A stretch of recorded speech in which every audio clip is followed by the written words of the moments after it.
Hello friend, good morning. আর তোমরা দেখছো তোমাদেরই প্রিয় channel exam guide by Neetu. বন্ধুরা, আমাদের আরআরবি এনটিপিসি পরীক্ষার জন্য 2021 সালে আরআরবি এনটিপিসি পরীক্ষায় এসে যাওয়া প্রশ্নপত্র নিয়ে এই বিশেষ ক্লাস আমি করাচ্ছি। আজকে আমি করাবো 14 নম্বর ক্লাস, যেটি 7ই মার্চ 2021 সালে দ্বিতীয় শিফটে হয়েছিল। তো বন্ধুরা, তোমরা যারা এখনো পর্যন্ত এই চ্যানেলটি সাবস্ক্রাইব করোনি, তো বলবো অবশ্যই চ্যানেলটি সাবস্ক্রাইব করে নেবে। আর ভিডিওটা ভালো লাগলে লাইক করবে, বন্ধুদের সঙ্গে শেয়ার করবে। তো চলো শুরু করছি আজকের প্রশ্নপত্রগুলো। প্রথম প্রশ্ন দেখো, বলেছে কোনটি অর্থ বাজেটের অংশ নয়। তো দেখো, রিসিপ্ট বাজেট, অ্যাপ্রোপ্রিয়েশন বিল এবং ফিনান্স বিল, এগুলো কিন্তু অর্থ বাজেটের অংশ। আর অর্থ বাজেটের অংশ নয় মেমোরেন্ডাম এক্সপেলিং গ্রান্টস। মেমোরেন্ডাম এক্সপেলিং গ্রান্টস এটা কিন্তু অর্থ বাজেটের অংশ নয়। তো বন্ধুরা, আমি টেলিগ্রাম গ্রুপে 1 থেকে 13 পর্যন্ত এনটিপিসি প্রিভিয়াস ইয়ারের পিডিএফ তোমাদের দিয়ে দিয়েছি। তোমরা যারা এখনও সংগ্রহ করনি, তো বলবো তোমরা আমার টেলিগ্রাম গ্রুপে গিয়ে এই পিডিএফটা সংগ্রহ করে নেবে এবং সম্পূর্ণ বিনামূল্যে। পরবর্তী প্রশ্ন, ভারতীয় রেল যাত্রীদের যাত্রীদের জন্য বিভিন্ন উদ্যোগ চালু করেছে। তাদের মধ্যে রেল বন্ধু অন্যতম। এটা কি সম্পর্কে? তো ভারতীয় রেল যে রেল বন্ধু এই উদ্যোগ চালু করেছে, এটা কি? তো এটি হচ্ছে একটি রেল পত্রিকা। তো রেল বন্ধু হচ্ছে একটি রেল পত্রিকা। পরবর্তী প্রশ্ন, ভারতীয় সংবিধানে কোন অনুচ্ছেদে বলা হয়েছে যে কতগুলি বিশেষ ক্ষেত্রে রাষ্ট্র কর্মের, শিক্ষার এবং সরকারি সাহায্য লাভের অধিকার সমূহকে সুনিশ্চিত করবে? এটা কোন অনুচ্ছেদে বলা হয়েছে? তো এটা বলা হয়েছে অনুচ্ছেদ 41-এ। অনুচ্ছেদ 41 কিন্তু রাষ্ট্র পরিচালনার নির্দেশমূলক নীতির একটি অংশ। রাষ্ট্র পরিচালনা নির্দেশমূলক নীতি বা ডিপিএসপি, যেটা ভারতীয় সংবিধানে 36 থেকে 51 পর্যন্ত বর্ণিত রয়েছে। ভারতে প্রথম বুলেট ট্রেন ভারতের কোন শহর দুটিকে সংযুক্ত করবে বলে আশা করা হচ্ছে? তো প্রথম বুলেট ট্রেন চলবে মুম্বাই এবং আমেদাবাদ। আশা করা যাচ্ছে মুম্বাই এবং আমেদাবাদের মধ্যে ভারতের প্রথম বুলেট ট্রেন চলাচল করবে। পরবর্তী প্রশ্ন, এটা কিন্তু আমি আপডেট করে দিয়েছি। 2024 সালের নভেম্বরে ভারতের সবচেয়ে দূষিত শহর ঘোষণা করা হয়েছে কোন শহরকে? ভারতের সবচেয়ে দূষিত শহর ঘোষণা করা হয়েছে নতুন দিল্লিকে। দিল্লিকে নভেম্বর 2024-এ ভারতের সবচেয়ে দূষিত শহর ঘোষণা করেছে। পরবর্তী প্রশ্ন, কোন অনুচ্ছেদে অর্থ কমিশন গঠনের কথা বলা হয়েছে? ভারতীয় সংবিধানে কোন অনুচ্ছেদে অর্থ কমিশনের কথা বলা হয়েছে? তো অনুচ্ছেদ বা ধারা 280-তে। অনুচ্ছেদ বা ধারা 280-তে অর্থ কমিশনের গঠনের কথা বলা রয়েছে। পরবর্তী প্রশ্ন, নিচের কোন লোকনৃত্য আসাম রাজ্যের সঙ্গে যুক্ত নয়? নিচের কোনটি অসমের লোকনৃত্য নয়? দেখো, নট পূজা, বিহু এবং চংলি, এগুলো কিন্তু অসমের লোকনৃত্য। ঠিক আছে, নট পূজা, বিহু এবং চংলি অসমের লোকনৃত্য, কিন্তু কাঠি কিন্তু অসমের লোকনৃত্য নয়। ঠিক আছে, অসমের লোকনৃত্য নট পূজা, বিহু এবং চংলি। আর অসমের যে শাস্ত্রীয় নৃত্য রয়েছে সেটা হচ্ছে সাত্রিয়া। ঠিক আছে, সাত্রিয়া হচ্ছে অসমের একটি শাস্ত্রীয় নৃত্য। পরবর্তী প্রশ্ন, অক্টোবর 2019 সালে চন্দ্রযান-2 অরবিটার দ্বারা চন্দ্রপৃষ্ঠে কোন নোবেল গ্যাসটি শনাক্ত করেছে? ভারতের চন্দ্রযান-2 এর অরবিটার চন্দ্রপৃষ্ঠের একটি নোবেল গ্যাসে শনাক্ত করেছে। সেই নোবেল গ্যাসটি হলো আর্গন। ঠিক আছে, সেই নোবেল গ্যাসটির নাম হচ্ছে আর্গন। তো চন্দ্রপৃষ্ঠে ভারতীয় চন্দ্রযান-2 নোবেল গ্যাস শনাক্ত করেছে? নিচের কোনটি ঘর্ষণ শক্তি সবচেয়ে কম? তো দেখো, স্লাইডিং। তোমরা জানলা দেখো, একবার এরকম করো, ঠিক আছে, একবার এদিকে টানো, একবার এদিকে টানো, এটা কিন্তু স্লাইডিং বলে। তো এখানে কিন্তু ঘর্ষণ লাগে। তরল পদার্থ, এটাও ঘর্ষণ আছে। স্থিতিশীলতা, এটাও ঘর্ষণ শক্তি রয়েছে, কিন্তু যখন কোনো কিছু ঘুরছে তখন কিন্তু ঘর্ষণ শক্তি কি হয়, কম হয়, ঠিক আছে। তো ঘূর্ণায়মান বস্তুর ঘর্ষণ শক্তি সবচেয়ে কম। যখন রোলিং হচ্ছে, ঠিক আছে, ঘুরছে ঘুরছে এরকম যদি ঘুরছে, তখন কিন্তু কি হয়, ঘর্ষণ শক্তি সবচেয়ে কম হয়। আর তরল পদার্থ বয়ে চলছে, তাই তো, কোনো কিছুর মাটি হোক, যে কোন পাত্রে হোক, কিন্তু তরল পদার্থ এরকম বয়ে যাচ্ছে। আর স্লাইডিং দেখবো জানলা কপাট, এখন স্লাইডিং জানলা কপাট, ঠিক আছে, একবার এই পাশ থেকে একবার এই দিক টানা হচ্ছে, একবার এই দিক টানা হচ্ছে।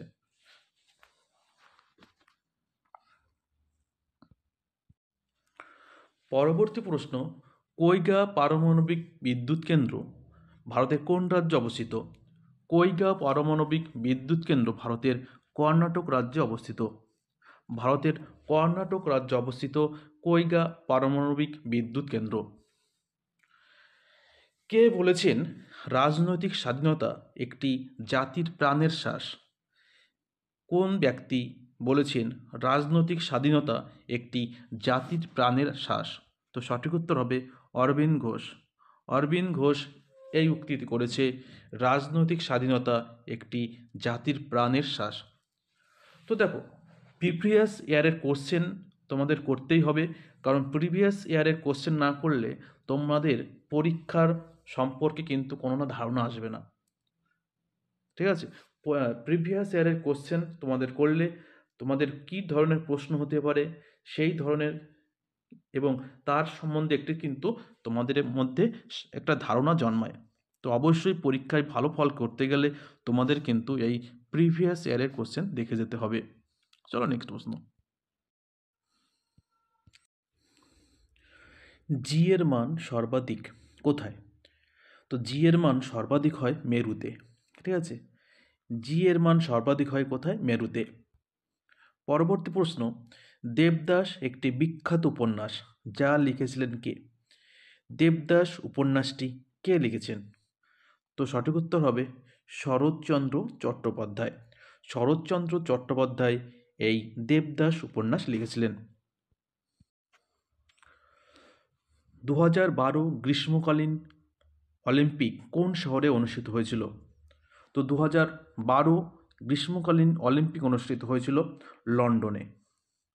2012 গ্রীষ্মকালীন অলিম্পিক হয়েছিল লন্ডনে। দেখো, টোকিও হয়েছিল 2020-তে, রিওতে হয়েছিল 2016-তে, আর প্যারিসে হলো 2024-এ, ঠিক আছে। আর এরপরে হবে 2028-এ হবে লস অ্যাঞ্জেলস, ঠিক আছে, 2028-এ হবে লস অ্যাঞ্জেলসে। পরবর্তী প্রশ্ন, নিচের কোন বিখ্যাত স্থানটি গৌতম বুদ্ধের সঙ্গে জড়িত? তো গৌতম বুদ্ধের সঙ্গে জড়িত হচ্ছে লুম্বিনী। নেপালের তরাই অঞ্চলের লুম্বিনীতে কিন্তু গৌতম বুদ্ধ জন্মগ্রহণ করেন, ঠিক আছে। চলো নেক্সট। আল্পস পৃথিবীর বৃহত্তম। পরবর্তী প্রশ্ন, আল্পস পৃথিবীর বৃহত্তম পর্বতমালার মধ্যে একটি। কোন ইউরোপীয় দেশের ভৌগোলিক সীমার মধ্যে আল্পস পর্বতমালা নেই? তো কোন দেশের মধ্যে আল্পস পর্বতমালা নেই? দেখো, জার্মানি, লিচেনস্টাইন এবং ফ্রান্স, এই দেশগুলোর মধ্যে কিন্তু আল্পস পর্বতমালা অবস্থিত, কিন্তু বেলজিয়ামের মধ্যে কিন্তু আল্পস পর্বতমালা নেই। তো সঠিক উত্তর হবে বেলজিয়াম। পরবর্তী প্রশ্ন, forest forest survey of India নিম্নলিখিত কোন শহরে অবস্থিত? তো ফরেস্ট সার্ভে অফ ইন্ডিয়া এটি দেরাদুনে অবস্থিত। Forest survey of India Dehradun শহরে অবস্থিত। পরবর্তী প্রশ্ন, ভুটান নিম্নলিখিত কোন ভারতীয় রাজ্যের সাথে তার সীমানা ভাগ করে না? তো দেখো, ভুটানের সঙ্গে আসাম, পশ্চিমবঙ্গ এবং সিকিম এই 3 রাজ্যের কিন্তু সীমানা রয়েছে, কিন্তু উড়িষ্যা রাজ্যের সঙ্গে কিন্তু সীমানা নেই। তো বন্ধুরা, ভিডিওটা দেখে তোমাদের ভালো লাগলে অবশ্যই একটু লাইক করে দেবে, ঠিক আছে? তোমরা অবশ্যই একটু লাইক করে দিও। লাইক করতে তো টাকা পয়সা কিচ্ছুই লাগে না, অবশ্যই একটু একটু লাইক করে দাও। আর সাবস্ক্রাইব করা না থাকলে অবশ্যই চ্যানেলটি সাবস্ক্রাইব করে রাখো। পরবর্তী প্রশ্ন, নিচের কোন সমিতি বা দল ভারতের স্বাধীনতার বিপ্লবী আন্দোলনের অংশ ছিল না? তো নিচের কোন দল বা সমিতি ভারতীয় স্বাধীনতা আন্দোলনের সঙ্গে যুক্ত ছিল না? দেখো, যুগান্তর দল, অনুশীলন সমিতি এবং অভিনব ভারত, এই সমস্ত দল বা সমিতি ভারতীয় বিপ্লবী আন্দোলনের সঙ্গে যুক্ত ছিল। কিন্তু ইয়ং বেঙ্গল এটা কিন্তু ভারতের কোনো বিপ্লবী আন্দোলনের সঙ্গে যুক্ত ছিল না। এই ইয়ং বেঙ্গল আন্দোলন করেছিল কে? ডিরোজিও, ঠিক আছে? ভারতীয় সংবিধানের নিচের কোন তফসিলে রাজ্য বা কেন্দ্রশাসিত অঞ্চলগুলিতে রাজ্যসভার আসন বন্টনের কথা বলা রয়েছে? তো ভারতীয় সংবিধানে 10ম তফসিলিতে, ঠিক আছে, রাজ্য বা কেন্দ্রশাসিত অঞ্চলগুলি থেকে রাজ্যসভার আসন বন্টনের কথা বলা রয়েছে। বর্তমানে মোট তফসিল রয়েছে 12টি, ঠিক আছে? ভারতীয় সংবিধানে মোট তফসিল রয়েছে 12টি। পরবর্তী প্রশ্ন, আন্তর্জাতিক সীমারেখা যা উত্তর কোরিয়া এবং দক্ষিণ কোরিয়াকে পৃথক করে তা জনপ্রিয়ভাবে পরিচিত কি? তো কোনটি উত্তর কোরিয়া এবং দক্ষিণ কোরিয়াকে পৃথক করে? তো দেখো, উত্তর কোরিয়া এবং দক্ষিণ কোরিয়াকে পৃথক করে 38তম, ঠিক আছে, প্যারালাল, 38তম প্যারালাল, যাকে বলা হয় সামরিক সীমানা রেখা, ঠিক আছে? উত্তর কোরিয়া এবং দক্ষিণ কোরিয়াকে যে 38তম প্যারালাল পৃথক করে তা জনপ্রিয়ভাবে পরিচিত সামরিক সীমানা রেখা নামে, ঠিক আছে?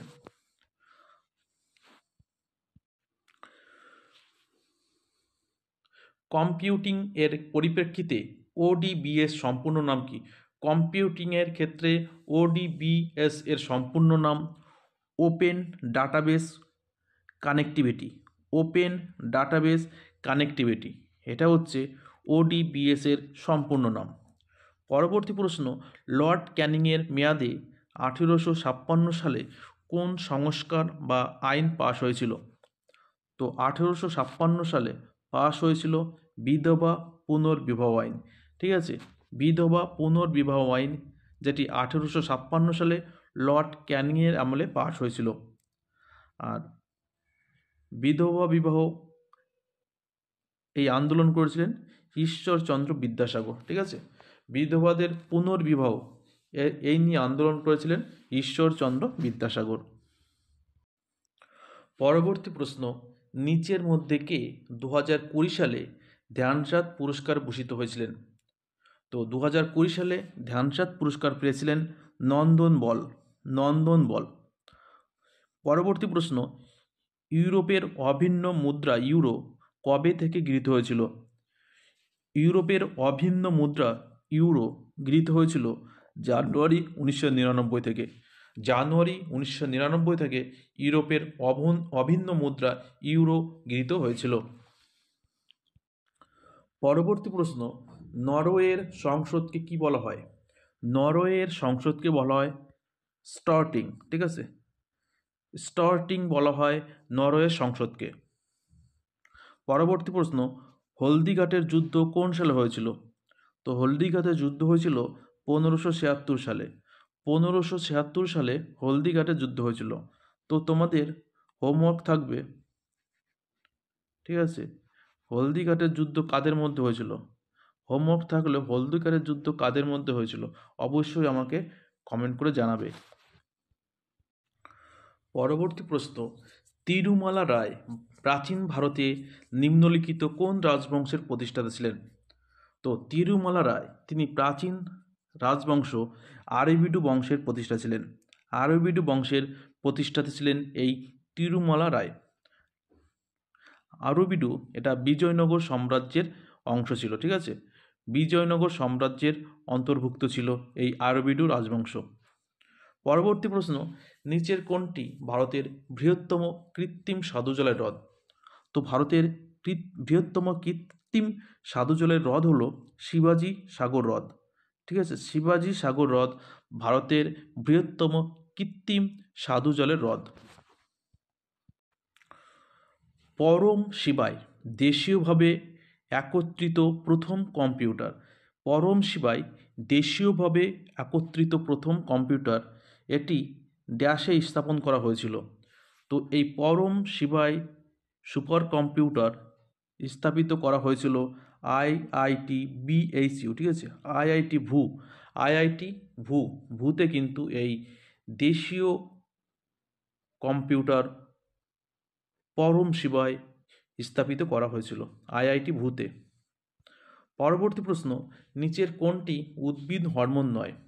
তো দেখো, ইথিলিন উদ্ভিদ হরমোন, অ্যাবসাইসিক অ্যাসিড উদ্ভিদ হরমোন, জিব্বারেলিন উদ্ভিদ হরমোন।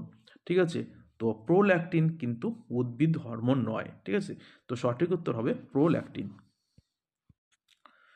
বিশ্ব স্বাস্থ্য দিবস কবে পালন করা হয়? পরবর্তী প্রশ্ন বলেছে বিশ্ব স্বাস্থ্য দিবস পালন করা হয় কবে? তো সঠিক উত্তর হবে 7ই এপ্রিল। 7ই এপ্রিল বিশ্ব স্বাস্থ্য দিবস পালন করা হয়। 2018 সালের বাঘের হিসাব অনুযায়ী ভারতের কোন রাজ্যে বাঘের সংখ্যা সবচেয়ে বেশি? তো 2018 সালে বাঘের হিসাব অনুযায়ী ভারতের সবচেয়ে বেশি বাঘ রয়েছে মধ্যপ্রদেশে।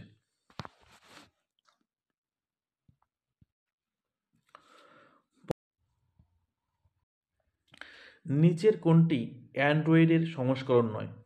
তো বর্তমানে মোবাইল সবার ম্যাক্সিমাম মানুষেরই কিন্তু অ্যান্ড্রয়েড মোবাইল। তো এই অ্যান্ড্রয়েডের তো বিভিন্ন রকমের কিন্তু সংস্করণ ছিল। তো দেখো, মার্শম্যালো, জিঞ্জারব্রেড এবং ওরিও এই সমস্ত কিন্তু অ্যান্ড্রয়েডের সংস্করণ, কিন্তু ক্যান্ডি কিন্তু অ্যান্ড্রয়েডের সংস্করণ নয়। পরবর্তী প্রশ্ন, কে দীর্ঘ বেতার তরঙ্গ আবিষ্কৃত করেন?